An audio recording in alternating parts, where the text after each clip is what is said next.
to Metric Maths Made Easy by Machola YouTube channel, and at metric.maths.made.easy TikTok channel. We are on chapter 22, the minimum and maximum values of quadratic expressions, a squared b plus bx plus c. So in the previous videos, we have seen, or we have drawn the graphs of f of x equals to x squared, g of x equals to negative x squared, and you also know that this is actually g of x equals to negative f of x, yeah? Because x squared is f of x, yeah. And then also we drew a graph of h of x equals to 2x squared, which is same also is twice the graph of f of x, because 2x squared, f of x is 2x.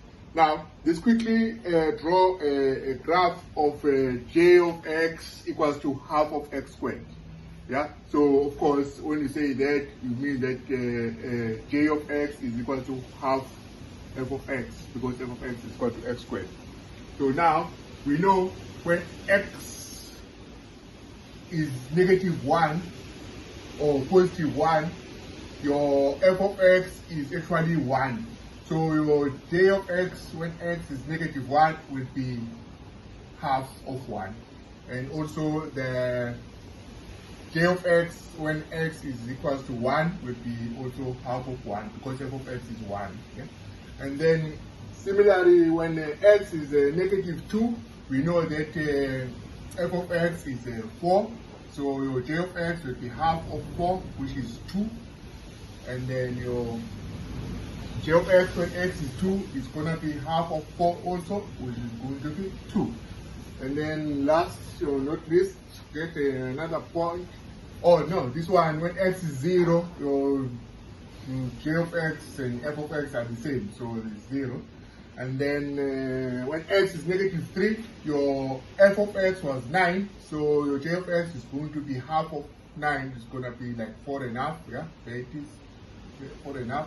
And then similarly, when x is 3, and your j of x is going to be half of 9, which is 4.5. And then we join the points. Yeah? Oops. Yeah, and then we got a nice graph of half of x squared, which is the graph of j. Yeah, so you can write here j. This one is f, and this one is h. Yeah, and then this one is graph of g. Yeah. So now we've represented the graph of half of x squared. Of course, the graph of x squared is going to be outside your f of x, or in fact is smaller. Yeah. So for every value of x, your j of x will be half of f of x.